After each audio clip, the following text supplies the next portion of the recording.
Hi students, welcome to Sai Priya's English. இந்த வீடியோவில் English grammar பார்க்க போகிறோம். So the entire grammar and tenses வந்து சப்போர்ட் பண்ணுறதுக்கு there are three pillars to support. இந்த three pillars என்னன்னு பார்த்தீங்கன்னா sentence structure, forms of verb and grammatical person.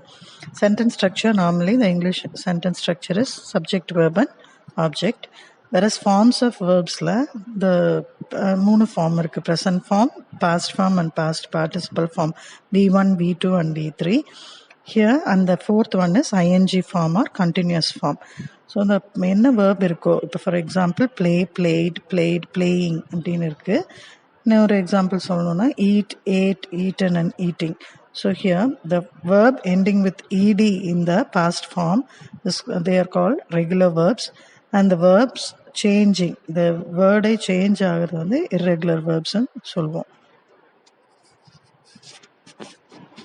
Next, grammatical personல person, first person, second person and third personல singular, plural. First person I, you, he, she and it. Pluralல we, you and they. 12 tenses and அதோட usages பற்றி பார்க்கலாம். Basics and tenses. So டென்ஸ்னால் என்ன, ஏன் தெரிஞ்சுக்கணும், what are tenses and why it is necessary. So ஒரு மொழி, ஒரு லாங்குவேஜ் பேசுகிறதுக்கு எழுதுறதுக்கோ வாக்கியங்கள் ரொம்ப முக்கியம். Sentences. So sentences talk about something happening at some point of time. So எப்போ நடந்தது அப்படின்ட்டு. ஸோ டென்சஸ்னால் எந்த டைமில் நடந்தது அப்படின்னு சொல்கிறதுக்காக. So talk about such time in the sentences. So tenses time அப்படின்னா டென்சஸ் இட் ரெஃபர்ஸ் டைம், தமிழில் காலம். So sentences basically the English sentence start with the subject, verb and object. இந்த பேட்டர்னில் தான் இருக்கும். So the important part is verb. So the verb conveys the tense. The tense conveys the time and the tense is conveyed through the verb. Each tense I'll show you the form and its uses with examples. Okay, let's begin. Here is a chart showing all the tenses. We all know that there are three times: present, past and future. And for these times we have four aspects. That is simple, continuous, perfect and perfect continuous. So the time and the aspect combine to make all the 12 tenses in English. So the present time and the simple aspect makes the present simple tense. Then we have present continuous, present perfect and present perfect continuous. In the same way, we can make tenses with past and future times as well. We are going to discuss all of this in this lesson. So before going into the lesson, we just recall the verbs, auxiliary verbs list. Auxiliary verbs are also called helping verbs. They are so called because they help to form various tenses, moods and voices of other verbs. So here the auxiliary verb list, there are two types of verbs, primary auxiliary and modal auxiliary verbs. In primary auxiliary verbs, we are having three types: be forms, do forms and have form of verbs. This be form of verbs we are having am, is and are. These are used in the present tense form, that is present form with a V1 verb. And whereas was and were is used in the past form, V2 verbs. And being is used as in the present participle form, and been is used in the past participle form. The do form of verbs, do and does, is used in the present form, whereas did is used in the past form. And done is used in the past participle. Doing is in the present participle form. Next, coming to the have form of verbs. Has and have we use in the present tense, and had we use it for the past form and also for the past participle. Having we use this in the present participle form. And coming to the modal auxiliary verbs, we use will, shall, can, may, must, need, dare, ought to for in the present form, and would, should, could, might and used to we use it in the past form, V2 with the V2 verbs. The easy way to remember be forms is am, is, are, was, were, and do forms do, does, did, have forms has, have, had. For modal auxiliaries, will, would, shall, should, can, could, may, might, must, need, dare, ought to, and used to. If you repeat saying like this, it will be easy for you to remember all these auxiliary verbs, which will be used for you to use it in the correct form while filling the tense forms. We begin with the first tense, that is present simple. The form is subject plus verb, that is the present form of verb V1. We can add S or ES or IES to the verbs, that is present form of verbs. So like I, you, we, they, he, she, it. These are all the subjects plus verb first form. See, in the present tense, if subject is I, you, we or they, we use verb without S. Whereas when the subject is he, she and it, we can add S to the verbs.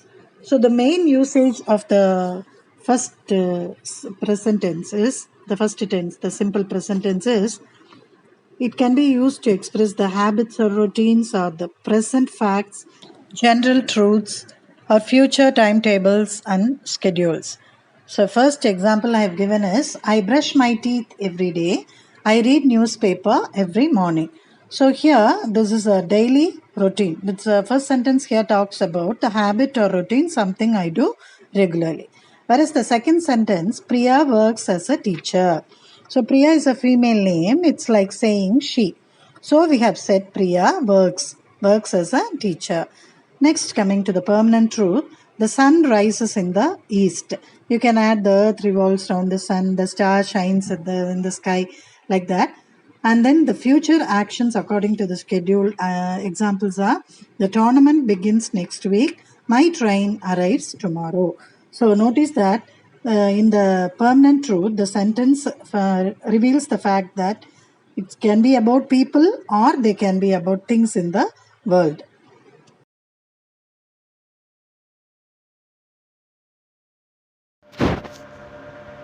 Present continuous form. Present continuous form structure பார்த்தீங்கன்னா subject plus am, is, are plus verb plus ing இருக்கும். இப்போ ஐங்கிறது am use பண்ணலாம், he, she, itனா is, you, we, theyங்கிறது are use பண்ணுறோம். இது எதுக்காக மெயின் யூசேஜ் அப்படின்னு பார்த்தீங்கன்னா, ப்ரெசன்ட் கண்டினியூஸோட யூசேஜ்னா to express an action going on, எப்போ நம்ம பேசுகிறப்ப நடக்கிற விஷயம், at the time of speaking. இன்னொரு யூசேஜ் பார்த்திங்கன்னா டு எக்ஸ்ப்ரெஸ் ரிப்பீட்டட் ஆக்ஷன் நடக்கிறது, இல்லை டு எக்ஸ்ப்ரெஸ் ஃப்யூச்சர் மீனிங். இந்த 3 யூசேஜ் இருக்குது இதில் ப்ரெசன்ட் கண்டினியூஸில். இப்போ to express the action going on at the time of ஸ்பீக்கிங்னு பார்த்தீங்கன்னா, மீனா இஸ் வாட்சிங் the TV right now, I am drinking a tea right now. அந்த மாதிரி சொல்லும்போது இப்போ நான் செஞ்சிட்ருக்கிற வேலையை நான் சொல்கிறேன். டு எக்ஸ்ப்ரெஸ் ரிப்பீட்டட் ஆக்ஷன் எப்படின்னா, they are regularly arguing about something, ஏதாவது ஒரு பற்றி பேசிக்கிட்டே இருக்காங்க அப்படி சொல்கிறது. He is always making excuses, இந்த மாதிரி ரிப்பீட்டடாக தொடர்ந்து பண்ணிகிட்ருக்கிறது. டு எக்ஸ்ப்ரெஸ் ஃப்யூச்சர் மீனிங் அப்படின்னா, நான் I am leaving for Mumbai tomorrow morning, நான் நாளைக்கு போகிறேன், மும்பை போகிறேன் அப்படின்னு சொல்கிறது ஃப்யூச்சர் மீனிங். ஸோ இந்த இதெல்லாம் கீவேர்ட்ஸ் பார்த்திங்கன்னா அந்த சென்டென்ஸ்லேயே நம்ம கண்டுபிடிக்கலாம் அது ப்ரெசன்ட் கண்டினியூஸ் டென்ஸாங்கிறது. Now, at present, at this moment, still now, even now, அந்த மாதிரி வேர்ட்ஸ் எல்லாம் அந்த சென்டென்ஸில் இருக்கும். நம்ம ஃபில் பண்ணும்போது அந்த டென்ஸ் ஃபார்ம்ஸ் ஃபில் பண்ணுவோம் இல்லையா, அதுக்கு வந்து இந்த இது கீவேர்ட்ஸ் யூஸ்ஃபுல்லாக இருக்கும். ப்ரெசன்ட் பர்ஃபெக்ட் ஃபார்ம் பார்த்திங்கன்னா ஹேவ், ஹேஸ் ப்ளஸ் வேர்ப் 3 இருக்கும். இதனுடைய யூசேஜ் பார்த்திங்கன்னா, இப்போ just to express an action that has just been completed ஒன்று. ரெண்டாவது யூசேஜ் வந்து sometime in the past, the action completed sometime in the past. So ஃபஸ்ட்டுக்கு example என்ன சொல்லலாம் அப்படின்னா, my brother has just return from Mumbai அப்படின்னு சொல்லலாம். செகண்டுக்கு கொஞ்சம் முன்னால் நடந்த விஷயம் அப்படின்னா, they have watered the garden அப்படின்னு. ஸோ இதுக்கு என்ன கீவேர்ட்ஸ் இருக்கும் அப்படின்னு பார்த்தீங்கன்னா, ஜஸ்ட்டு, ஆல்ரெடி, எட், ஆஃபன், அந்த மாதிரி இந்த மாதிரி கீவேர்ட்ஸ் எல்லாம் இருந்ததுனால நீங்கள் ஈஸியாக அதை ஃபைண்ட் அவுட் பண்ணிடலாம். மெயின் கீவேர்ட் பார்த்திங்கன்னா ஜஸ்ட்டு, ஆல்ரெடி அந்த வேர்டு இருக்கும், அதில் வந்து நீங்கள் கண்டுபிடிச்சிடலாம். அதில் present perfect tense. Present perfect continuous. Present perfect கண்டினியூஸோட ஃபார்ம் பார்த்திங்கன்னா have, has, been plus verb, அந்த ஃபஸ்ட் ஃபார்ம் ஆஃப் வேர்போட ஐஎன்ஜி சேர்ந்துருக்கும் அப்படின்னு சொல்கிறாங்க. ஸோ இங்கே என்ன அப்படின்னா, இது எதுக்காக யூஸ் பண்ணுறோன்னா, to describe an action that began at some time in the past and is continuing up to the present time. So first பிகினிங்கில் ஆரம்பித்து இப்போ வரைக்கும் அது கண்டினியூ ஆகிட்டுருக்கு. அந்த ஆக்ஷன் கொஞ்சம் முன்னாடி ஆரம்பித்து கொஞ்சம் முன்னால் ஆரம்பித்தது பாஸ்ட்டில் இப்போவும் கண்டினியூ ஆகிட்டே இருக்குது இந்த ப்ரெசன்ட் டைம் வரைக்கும் அப்படிங்கிறது. இதுக்கு கீவேர்ட்ஸ், மெயின் கீவேர்ட்ஸ் பார்த்திங்கன்னா சின்ஸ், ஃபார் அப்படிங்கிறது யூஸ் பண்ணியிருப்பாங்க. So for example, he has been sleeping for 5 hours. So 5 மணி நேரமாக தூங்கிட்டுருக்கான். இந்த ஆக்ஷன் எப்போ ஸ்டார்ட் ஆகுது? Before 5 hours. இப்போ still now it is continuing. அப்புறம் the masons have been repairing the house since June. For example சொல்லும்போது he has been sleeping, he is singular, so has, he has, she has. The masons வந்து plural, so we are using have been repairing the house since ஜூன்லேருந்து repair பண்ணிகிட்ருக்காங்க அப்படின்னு சொல்கிறது. Simple past அப்படின்னா அதனுடைய form பார்த்திங்கன்னா was, வேர், இப்போ verb 2 இருக்கும். வேர்ப் 2 இப்போ வாஸ் எப்போ யூஸ் பண்ணுவோம்? சிங்குலர். வேர் வந்து ப்ளூரலுக்கு யூஸ் பண்ணுவோம். இங்கே வேர்ப் 2 பாஸ்ட் டென்ஸோட வேர்ப் யூஸ் பண்ணுறோம். இப்போ இதுக்கு கீவேர்ட்ஸ் அப்படின்னு பார்த்திங்கன்னா yesterday, last week, last month, those days, one day, olden days, ancient times, அதெல்லாம் நடந்து முடிஞ்சது பாஸ்ட் டென்ஸாக இருக்கிறனால. ஸோ யூசேஜ் அப்படின்னு பார்த்தீங்கன்னா 2 யூஸ். ஒன்று வந்து the action that took place இந்த பாஸ்ட் டைம் பற்றி சொல்கிறது. To express some past habits பற்றி கூட இதில் சொல்லலாம்.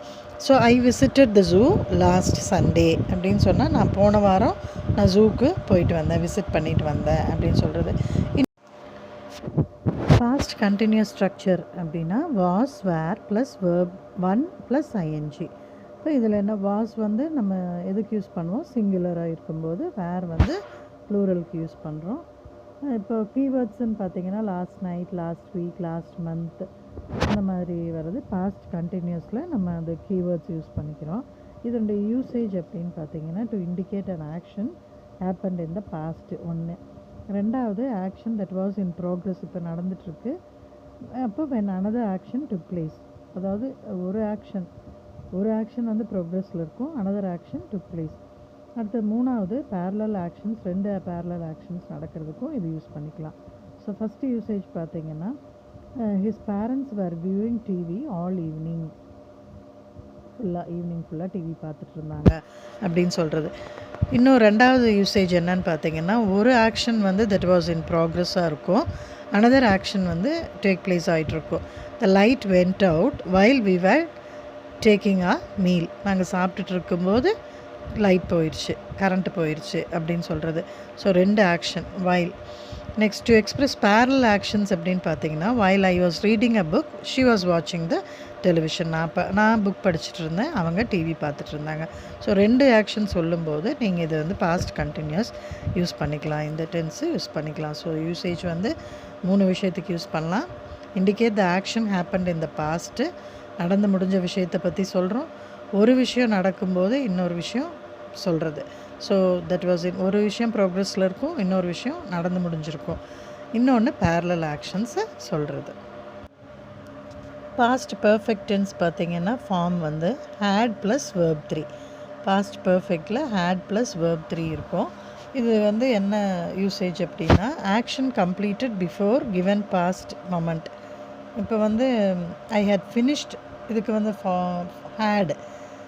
இதுக்கு கீவேர்ட்ஸ்ன்னு பார்த்தீங்கன்னா by that time, by the end of, after, before, இந்த வேர்ட்ஸ் எல்லாம் அதில் இருக்கும். I had finished my work when I received your message, message receive பண்ணும்போது நான் என்னோடய வேலையை முடிச்சிட்டேன் சொல்கிறது. அப்புறம் இன்னொன்றுன்னா 2 பாஸ்ட் ஆக்ஷன்ஸ். அது அப்போ வந்து நம்ம பாஸ்ட் பர்ஃபெக்ட் டென்ஸ் வந்து எப்போ யூஸ் பண்ணுவோம்னா for the action that happen ஃபஸ்ட்டுக்கு பாஸ்ட் பர்ஃபெக்ட் யூஸ் பண்ணுவோம், செகண்ட் ஆக்ஷனுக்கு பாஸ்ட் டென்ஸ் மட்டும் யூஸ் பண்ணுவோம். அது எப்படி அப்படின்னு பார்த்தீங்கன்னா when we went to the cinema the film had already started. So நாங்கள் படத்துக்கு போயிருந்தப்போ நாங்கள் போகும்போதே அந்த ஃபிலிம் ஸ்டார்ட் ஆயிடுச்சு அப்படின்னு சொல்லுவோம். the shops had closed before we reached the market. So இந்த ஃபஸ்ட்டு ஆக்ஷன் கம்ப்ளீட்டான ஆக்ஷனுக்கு நம்ம பாஸ்ட் பர்ஃபெக்ட் டென்ஸ் யூஸ் பண்ணிக்கிறோம். அடுத்த ஆக்ஷன் சொல்லும்போது சிம்பிள் பாஸ்ட்டு யூஸ் பண்ணிக்கிறோம். பாஸ்ட் பர்ஃபெக்ட் கண்டினியூஸ் டென்ஸில் பார்த்தீங்கன்னா ஃபார்ம் வந்து ஹேட், பீன் ப்ளஸ் வேர்ப் 1, இது வேர்ப் 1 யூஸ் பண்ணுறோம். verb plus ing. ஸோ இங்கே எதுக்கு யூஸ் பண்ணுறோம் அப்படின்னா, to expression action that began before a definite moment in the past. கொஞ்சம் முன்னால் ஆரம்பிச்சிருக்கோம், கண்டினியூட் இந்த மொமெண்ட் வரைக்கும் அது கண்டினியூ ஆகும், still in progress at that moment, ஆனால் ஹேட் வெரி ரீசெண்ட்லி ஃபினிஷ்ட். இப்போ தான் ஜஸ்ட் நவ் இது முடிஞ்ச மாதிரி, முடிஞ்சிருக்கு இந்த வேலை அப்படிங்கிற மாதிரி அந்த யூசேஜுக்கு தான் இது யூஸ் பண்ணுவோம் பாஸ்ட் பர்ஃபெக்ட்டு. இப்போ for example, it was now 10 and he was tired because he had been working for 4 hours. புரியுதுங்களா? ஸோ இப்போ மணி 10 ஆச்சு. ஹி வாஸ் டயர்ட், ஏன்? Because he had been working for 4 hours. Last 4 hours அவன் work பண்ணிகிட்ருக்கான். So புரியும்னு நினைக்கிறேன். So the action வந்து பிகேன் பிஃபோர், பாஸ்டில் ஆக்ஷன் ஸ்டார்ட் ஆச்சு, till now it is continuing, still in progress. அப்போ இப்போ தான் முடித்தான், ஜஸ்ட் நவ், ஹேட் வெரி, இப்போ ரீசெண்டாக முடித்த மாதிரியும் இருக்கலாம், it's still in progress at the மொமெண்ட்டாகவும் இருக்கலாம். Simple future tense form shall, will, verb 1. Keywords பார்த்திங்கன்னா tomorrow, next week, month, next year, soon, இந்த மாதிரி வேர்ட்ஸ் எல்லாம் அதில் இருக்கும் நம்ம கீவேர்ட்ஸு. யூசேஜ் பார்த்திங்கன்னா to express an action that begins at a future மொமெண்ட்டில் ஆரம்பிக்க போகுது அப்படிங்கிறது சொல்கிறதுக்காக. I shall do this work at 7 AM tomorrow. நான் நாளைக்கு 7 மணிக்கு இந்த வேலையை செய்கிறேன். She will come here on Saturday அவங்க இங்கே வருவாங்க அப்படிங்கிறது. ஸோ சிம்பிள் ஃப்யூச்சரில் வந்து ஒரு பெரிய இது ஒன்றும் இருக்காது. ஸோ கீவேர்ட்ஸ் பார்த்திங்கன்னா டுமாரோ, நெக்ஸ்ட் வீக், அந்த மாதிரி வில், ஷால் யூஸ் பண்ணுறோம். ஃப்யூச்சர் கண்டினியூஸ் ஃபார்ம் பார்த்திங்கன்னா shall, will, shall be, will be plus verb, அந்த first form of verb plus ING. So இது கீவேர்ட்ஸ் பார்த்திங்கன்னா பை திஸ் டைம், டியூரிங், இந்த மாதிரி இதுதான் கீவேர்டு. அதுக்கு யூசேஜ் பார்த்திங்கன்னா to express an action that is in progress at some time in future. So next ஃப்யூச்சரில் இது ஸ்டார்ட் ஆக போகுது, ப்ரோக்ரஸ் ஆக போகுது அப்படின்னு சொல்லி சொல்கிறது. So on Friday next week we shall be travelling to Mumbai. So next week Friday வந்து நாங்கள் மும்பை போக போகிறோம், வி ஷால் பி ட்ராவலிங். அடுத்தது, don't ring him during the afternoon, he'll be sleeping. So the action வந்து ப்ரோக்ரஸாக இருக்கும் சம்டைம் இன் ஃப்யூச்சர். அதுக்கு வந்து நம்ம ஃப்யூச்சர் கண்டினியூஸ் டென்ஸ் யூஸ் பண்ணுறோம். ஃப்யூச்சர் பர்ஃபெக்ட்னு பார்த்தீங்கன்னா இதுக்கு form shall, will, have plus verb 3 form இருக்கும். கீவேர்ட்ஸ் பார்த்திங்கன்னா by the end of, in another, அந்த மாதிரி. ஸோ யூசேஜ் வந்து to express an action that is completed before a given moment in future அப்படின்னு சொல்கிறாங்க. ஆக்ஷன் கம்ப்ளீட் ஆகிருக்கிறது நமக்கு கொடுத்த அந்த கிவன் மொமெண்ட் இன் ஃப்யூச்சருக்கு முன்னால். We shall have reached Goa by Monday evening next week அப்படின்னு சொல்கிறோம். The school will have declare the results by next month இந்த டைமில் ரிசல்ட்ஸை சொல்லியிருப்பாங்க, டிக்ளேர் பண்ணியிருப்பாங்க அப்படின்னு சொல்கிறது. So action that is completed before a given moment in future, அதுதான் வந்து future perfect tense. Future perfect continuous tense அப்படின்னு பார்த்தீங்கன்னா இதில் மெயின் க்ளூ வேர்டு, அதாவது கீவேர்ட் பார்த்திங்கன்னா பை இருக்கும். யூசேஜ் என்ன அப்படின்னு பார்த்தீங்கன்னா to express an action that will begin before a definite moment in future, will continue up to that moment, will be in progress even at the moment. இப்போ அதுக்கு என்ன example சொல்கிறாங்கன்னா by 8 AM I shall have been reading the newspaper for 2 hours. So 8 மணிக்கு நான் வந்து newspaper படிச்சுட்ருப்பேன். எத்தனை நேரம்? For 2 hours. It will be in progress even at the moment. அப்போவும் அந்த ஆக்ஷன் என்ன ஆகாது, ஸ்டாப் ஆகாது, கண்டினியூ ஆகிருக்கும் அப்படின்னு சொல்கிறது தான் future perfect continuous tense. So in short சொல்லணுன்னா, வினைச்சொற்களை வாக்கியங்களில் தேவையான காலங்களுக்கு ஏற்ப மாற்றி அமைப்பது இந்த டென்ஸ் அப்படின்னு சொல்கிறோம். இதில் நிகழ்காலம், கடந்த காலம், எதிர்காலம், அதாவது present tense, past tense and future tense என 3 வகைப்படும். இந்த வினைச்சொற்களை 12 வகையில் நம்ம எப்படி பயன்படுத்துகிறோம் அப்படிங்கிறது தான் இந்த 12 tenses. Hope you all like this video. Thanks for watching. If you like this video, please like, share and subscribe. Thank you.